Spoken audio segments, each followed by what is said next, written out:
Ngutang, saya ngutang tapi sampai 8.000 triliun, mikir nggak anak cucu yang nanggung? 02 mana mikir ke situ. Bapak, VT saya banyak loh yang mengungkap tentang hutang negara, ya. Bahkan kalau saya live, saya selalu bahas tentang hutang negara. Ya, mungkin Bapak yang tidak paham tentang hutang negara. Saya akan jelaskan sekali lagi, ya. Mumpung saya lagi ada semangat untuk menjelaskan, supaya apa? Bapak tidak menyebar hoax, ya. Bapak tidak berpikiran jahat terhadap pemerintah, ya.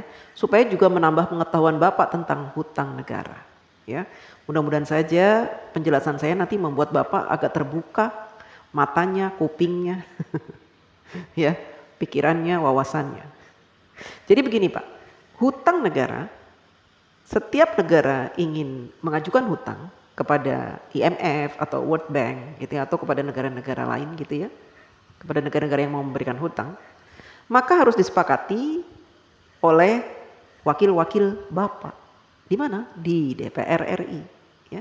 Bentuk negara kita memang mempunyai aturan seperti itu. Presiden tidak bisa memutuskan segala sesuatunya, apalagi perkara hutang sendirian. Jadi harus dinegosiasikan dengan DPR. Dan DPR punya peraturan bahwa negara tidak boleh berhutang, ya, yang mana pembayarannya, cicilannya itu melebihi 60% dari penghasilan negara. Ya.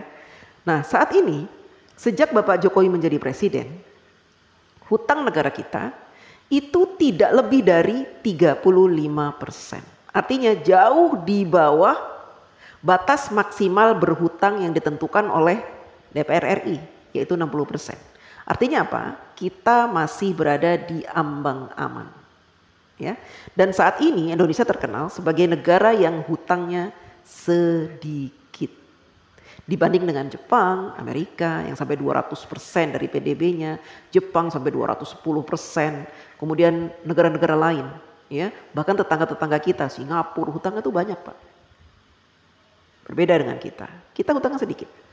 Beberapa tahun yang lalu Bapak Jokowi juga sudah melunasi hutang warisan sebanyak 7.000 triliun. Bapak heran kan dari mana uang 7.000 triliun itu? Kok Pak Jokowi bisa membayar? Karena Bapak Jokowi selama ini melakukan penghematan pengeluaran APBN.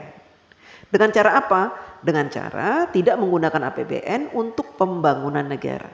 Bapak Jokowi mensiasati pembangunan negara dari para investor, baik dalam maupun luar negeri. Sehingga APBN-nya utuh, tidak diutak-atik. APBN yang ada khusus digunakan untuk kepentingan rakyat seperti subsidi, kemudian bansos, BLT, PKH dan sebagainya itu Pak. Ya, Bapak harus tahu. Jadi kalau Bapak bilang hutangnya sampai 8.000 triliun itu, seandainya saat ini hutang kita 8.000 triliun, itu sedikit Pak. Dibanding dengan PDB kita tuh sudah banyak sekali Pak. Itu jumlahnya cuma 35% dari penghasilan kita, penghasilan negara maksudnya, ya Pak. Jadi masih di ambang batas wajar. Anak cucu kita nanggung. Tidak Pak, dulu juga gitu. Katanya Pak Harto berhutang banyak sampai 20.000 triliun, nanti anak cucu nanggung. Saya tidak merasa menanggung. Saya sudah dewasa, sudah besar, sudah tua, setua ini. Tidak pernah saya merasa menanggung beban hutang negara, tidak. Itu kan hanya kiasan-kiasan yang diberikan oleh orang-orang yang membenci pemerintah. Ya, jadi mereka membuat rumor-rumor seperti itu. Supaya apa? Supaya kita membenci pemerintah. Kan gitu. Kita awam, orang awam, tidak pernah diberikan pemahaman tentang hutang negara. Sehingga yang ada di pikiran kita, hutang, negara berhutang, nanti anak cucu kita akan membayar. Tidak Pak. Ya. Selama pemerintahan itu baik, memberikan kesejahteraan kepada kita, memberikan gaji UMR yang pantas, ya, kemudian memberikan peluang-peluang untuk usaha, sehingga kita punya penghasilan setiap bulan, dan memberikan lowongan-lowongan pekerjaan yang sangat banyak, maka kita tidak terbebani oleh hutang negara Pak. Ya, apalagi sekarang pemerintah sudah membuka banyak sekali lowongan dengan dibukanya smelter-smelter, proyek-proyek hilirisasi, itu akan membuka ratusan ribu lowongan pekerjaan Pak buat bangsa Indonesia, dan itu akan menjadi penghasilan yang akan dinikmati dan sehingga kita tidak dibebani oleh hutang itu, hutang negara. Tidak dibebani Pak. Jadi Bapak jangan sok tahu, ya.